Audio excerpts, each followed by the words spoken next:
leans his machine into the bend just above the long straight down to the hotel at Craigna Bar. It's towards the end of April. The weather is beginning to turn to slip into spring. When there's no wind up here, it's pleasantly warm, even in the heathland centre of the island, where sheep safely graze and ravens grate a warning. A couple of miles back, the biker will have passed a couple of police cars at the bungalow and eased down a bit, perhaps. The police are there to persuade over-enthusiastic bikers to ease back on their right hands. Even so, the shortish stretch from Windy Corner to here offers the biker a chance to open up, particularly if there are no vehicles in front of him or her. Among bikers, there are those who will take a chance, give themselves a thrill by pushing past that line that says, beyond here, I am out of control. The steady rider will be in control, fast enough, but alert to any problems ahead. They'll be wearing the right gear, and in the right gear for the bend, to take it smoothly, without the chance of sliding out across the road into the path, possibly of an oncoming vehicle. The road is designed for racing on dry roads tyres can grip and hold. He or she will be enjoying being almost an extension of their precious machine, in control. For over a century, in late May and June, this island has thrown health and safety to four winds, and it does get very windy up here, and offered a challenge to motorcycle racers. A challenge that, for over 200, has proved a deadly one. What's the argument for staging this event? For offering in the main young men a stage to meet with triumph or disaster?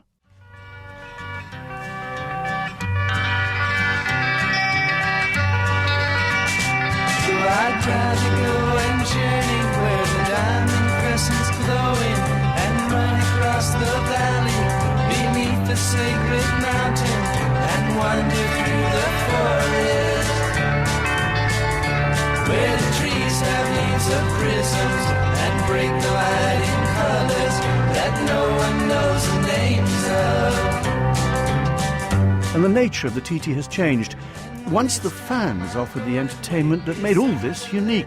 The harum-scarum on the promenade, the donuts, the wheelies, all under the understanding and amiable gaze of the white-helmeted police force. I wasn't born to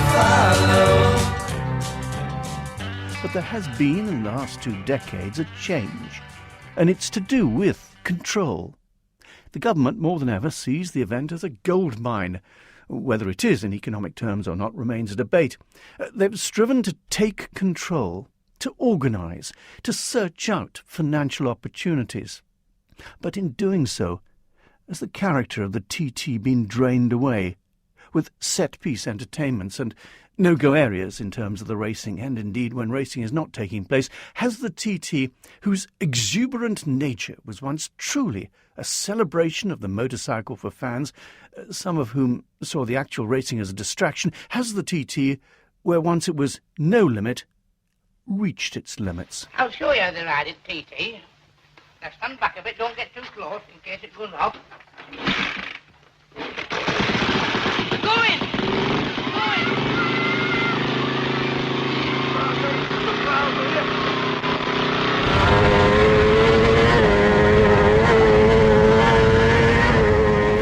It all starts with preparation through the winter when you're training. I do a lot of training, and I find that it's more of a progressive thing, and I've finally tuned my mind into being on the start line at TT. It's a long winter, and you just have to train.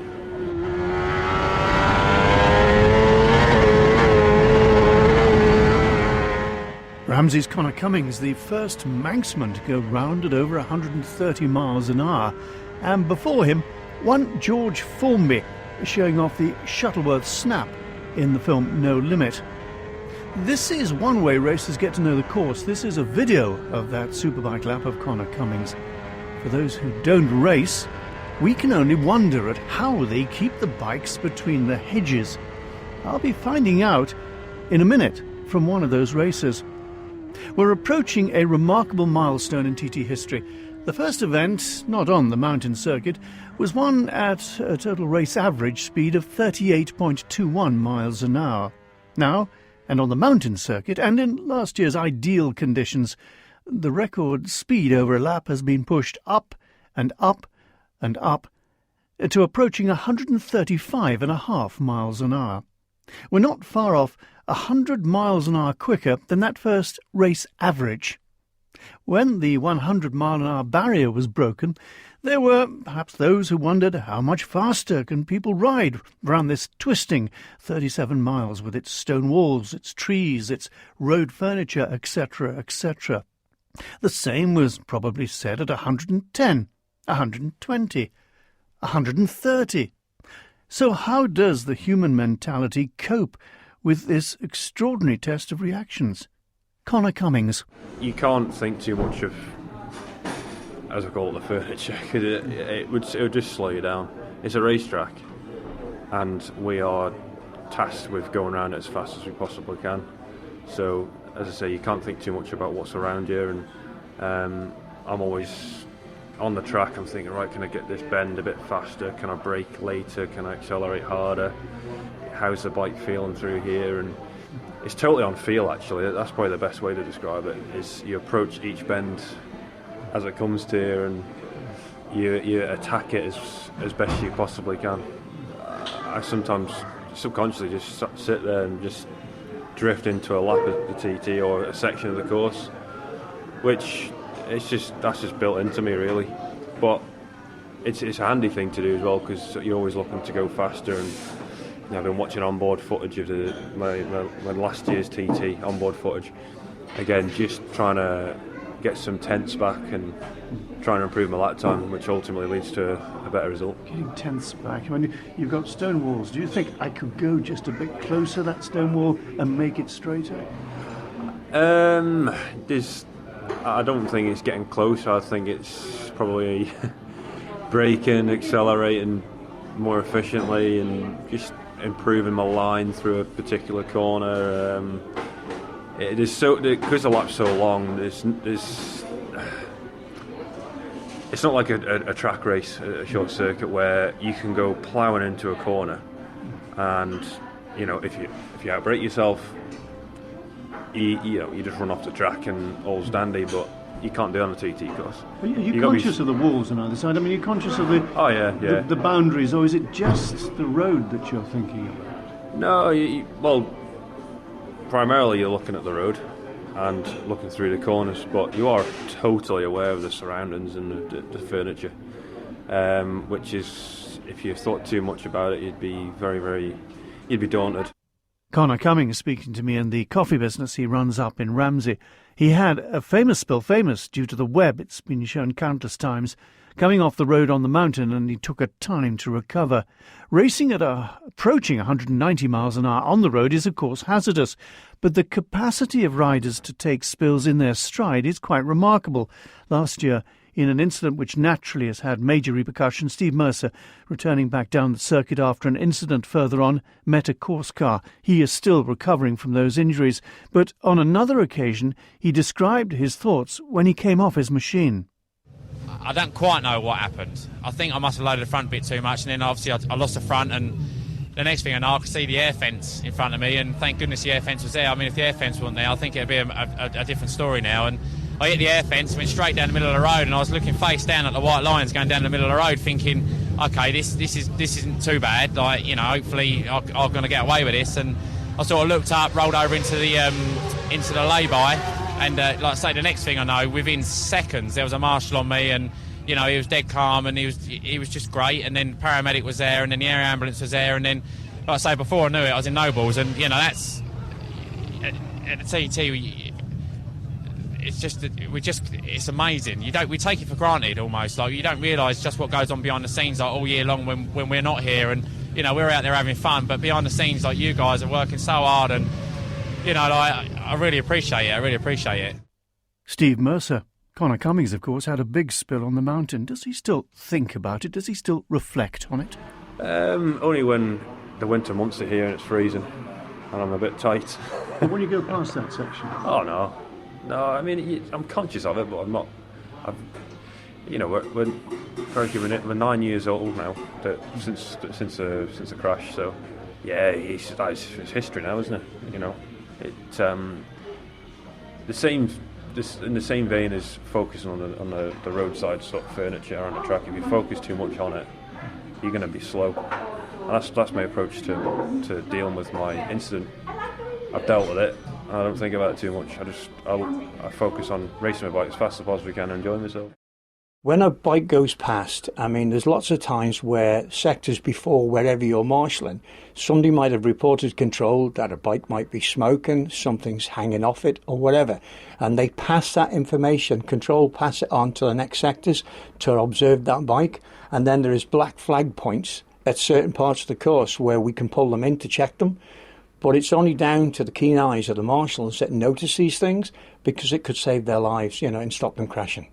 Well-prepared marshals, but making sure there are enough trained marshals, and a small army, 530 are needed to go round the course. That's a major headache. One of the people who has to solve that is Dave Dentith, who's chairman of the Marshals Association. If a bike, when he goes past you, right, if you turn back to look at the next bike, if the bike, something happened to him, you would hear it, and you turn your head back again and you know. However, the bike coming towards you, if something's happened, you're looking at it so fast, you have to be so careful. But the most important thing at any marshalling point is a flag marshal. At the end of the day, they watch everything that goes on. And the minute something goes wrong, that flag is out, and the appropriate flag goes out to warn the oncoming riders exactly what's going on around that corner. You can get someone, sign them up to be a marshal, put them in the right place. They will not know, and the people around them will probably not know how they will react in a bad situation. Yeah, you're quite right. I've been marshalling 22 years, and it still shocks me when I have an incident where I marshal. But you're trained to be a marshal, and you just do it. Do you know what I mean? You know exactly what you're doing, and you're there to assist in whatever. But you can only be trained really in the heat of the moment. You cannot do it in a house like this or in a shed or something. You've got to be out there during the race to understand. We do IMC courses, and incident management course, and it takes a day. And the idea of that is give potential marshals, and people have been doing it for years, we bring them along, and it does change, and it has changed this year a lot. And we bring it, and what we do, these marshals now go to this IMC course, and we tell them all about marshalling, flags, radios, we do, and then we go to the St. John side of it, or the SOS boys that come in, and they do the St. John side, how we can help the rider and stuff like that.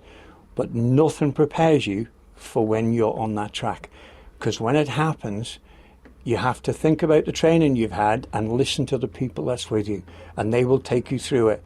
It's not for everybody, but a lot of people like to help, and it's very, very important that when something does go wrong, that we all do the right thing and don't stand on each other's feet. Outside of racing, the modestly sized Manx police force try to keep everyone safe, but there will be crashes and injuries. Time was when, unusually, the Manx police joined in the fun on the prom. I asked Superintendent Mike Maddox about that unique aspect of Manx TT policing. I don't think it really has changed. We are still visible. We're visible on the roads, and we're visible in sort of highly populated areas, so the promenade, the back of the grandstand, and other areas around the promenade. And we encourage our officers to engage with the public. Does that mean to be friendly, to be almost part of the TT festival? Yeah. We often get comments from people that travel here and say that we're not like the police where they come from. It makes you unique, really, doesn't it? Yeah, it does, and we have to try and strike a really delicate balance between letting people have fun and making sure that people don't overstep that line. It can be a delicate balance to try and tread, but we have usually got it right. Because when they do overstep, you have to crack down on them. Yes, we do. This image of the Isle of Man is somewhere where you can just go at any speed you like. Some people still believe that. How difficult is that for you in your policing? Well, I mean, the law says on the Isle of Man, in an unlimited speed area, there's no limit to the speed you go. That's with There's not many of those anymore. Well, there's not, but it's still with some restriction in that you have to drive safely, and you have to always remember what's around the corner. There could be another vehicle broken down, there could be somebody else on the road. So we still encourage people you have to drive within your limits and drive do a speed that's safe. So if someone is going from a 50 to a 50, but in between it's unlimited, and they want to blast, basically they still have to be cautious, and they can still be had up for not being cautious. Absolutely, yes. Just because there's no speed limit doesn't necessarily mean they're not breaking other laws like due care and attention of dangerous driving or riding. How difficult is it for the whole force during this 2 weeks? Because it's an enormous pressure. It is, yeah. I mean, it's all hands to the pump, really. There's no leave granted over the 2 week period. Do you dread it, or do you look forward to it, or a little bit of both? A little bit of both. I mean, usually we do look forward to the people coming over. They are the people that come over, the bike fraternity that come and support the TT are really nice. They're friendly people, and they just want to come and enjoy the festivities of the TT. Do you ride a bike? I don't know. So you've never wanted to? No. No, my brother does. The TT is not just the racing. Quite a few fans don't watch the racing. They're here to enjoy the biking atmosphere. Gradually, over the decades, a form of entertainment developed which was largely fan-inspired. They took over the promenade, performed donuts on their bikes and wheelies, or they just wandered along looking at the bikes. The police were there if needed, but where possible, they adopted a very light hand. As the tradition of music in every boarding house faded, other entertainments emerged. The Bushes pub spread across the road from the Yates' building onto the Bottleneck car park, as the island for 2 weeks let its hair down and in some cases took its clothes off in the name of the TT. Summerland was used as a massive anything-goes bikers' entertainment centre. Lots of beer, strippers armed with bottles of baby oil using live snakes as part of their act. It had to be seen to be believed. But it was, in the main, very good-natured, with the bikers on their best behaviour, seemingly just happy to be here.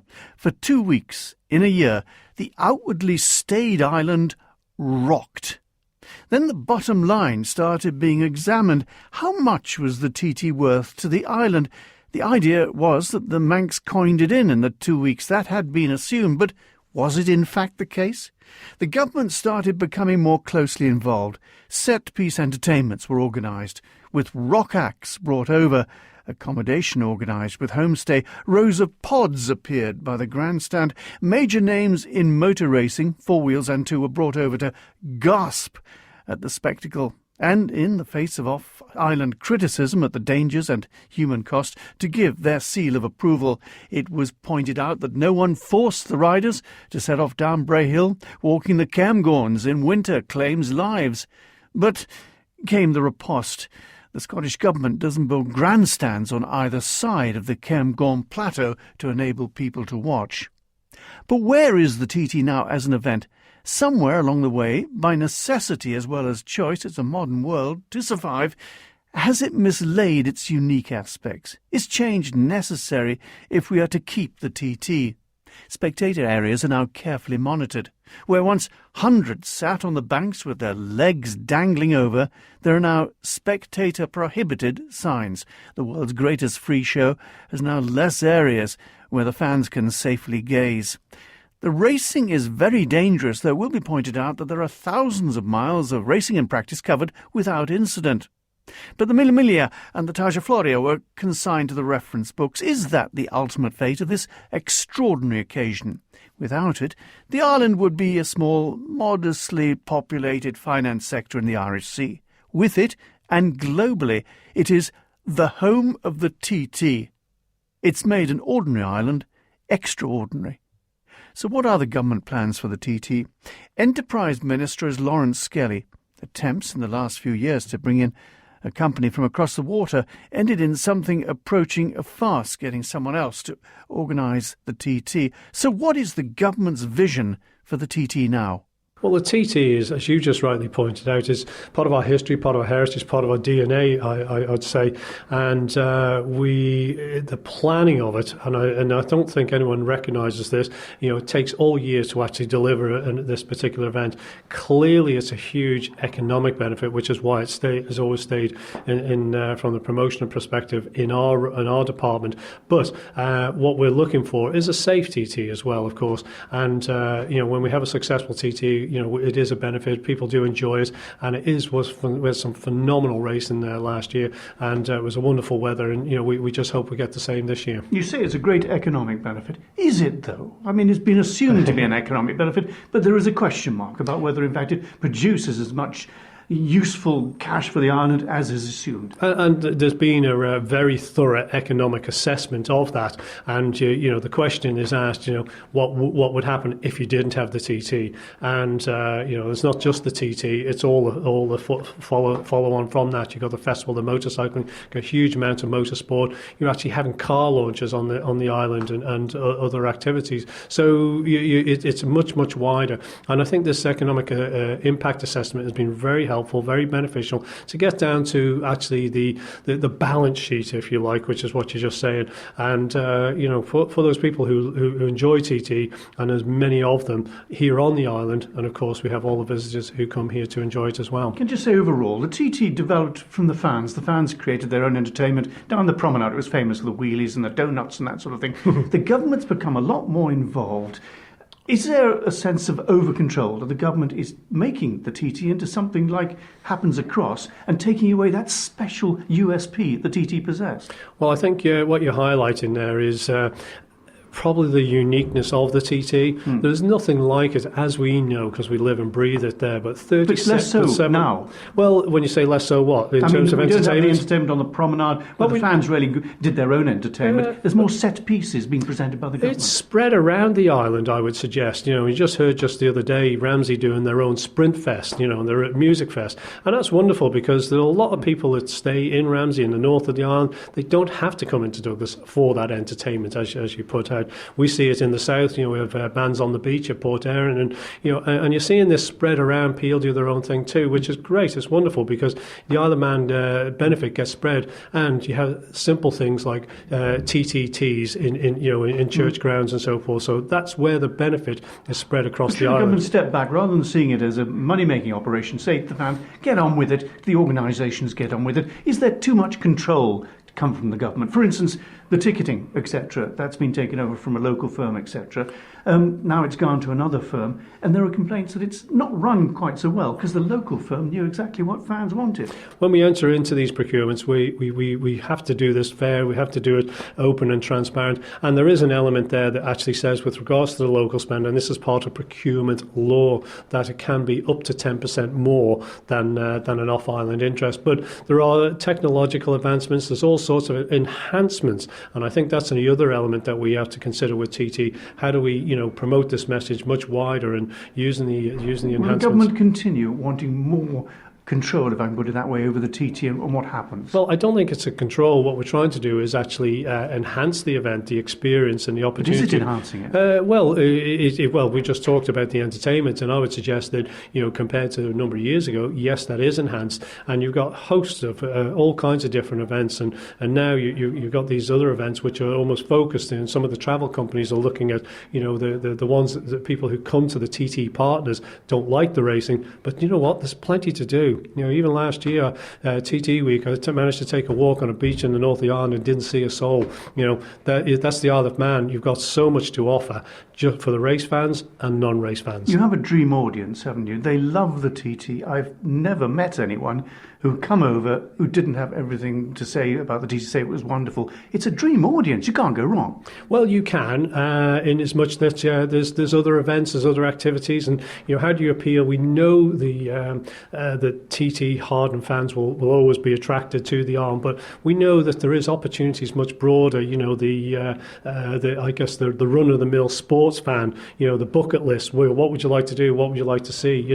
And as I say, there are so many other things to do on the island during TT fortnight, as we just said. And then let's not forget the festival of motorcycling, where you got the Manx Grand Prix, you've got the classic TT, but is there a stage where the government should step back and say enough government involvement? Let's just let the thing develop by itself. Well, we have to consider the disruption. Clearly, when you have closed roads and all this activity on the Isle of Man, we're asking for a lot of goodwill from the residents, and of course there is that opportunity for those in homestay that can earn, I think it's up to £1,800 tax-free to take a holiday if you're not into the TT. The TT is extraordinary, But it harps back to the easier-going era of racing, the Targa Florio, the Mille Miglia, when the consequences if something went wrong were not the issues perhaps they are today. The government is perhaps battling against so-called modern thinking in its support for the TT, but without current controls on safety, and perhaps more controls to come, the TT just might not continue, and that would leave a big hole in Manx life. Every year there's an awareness of the possible human cost of staging the event. Balanced against that is the joy the event brings the riders and fans, though some might question the entertainment in sitting by a track watching a biker perform along a limited stretch of road visible to the fan. I was privileged to be at Hilbury for the 1967 senior race. I will never forget Hailwood sweeping by on what was in effect a lap of honour when Aggo dropped out. Hailwood had one hand off the bars. He was waving to the crowd, who in turn were on their feet, hailing Hailwood. It was a hair on the back of the neck moment. But is the TT an anachronism that has a limited life? Or can the government, by bringing in controls, continue to make it acceptable as a spectacle? Can they continue to stage an event that raises the stature of the island in global terms, that makes this island somewhere? Time will tell.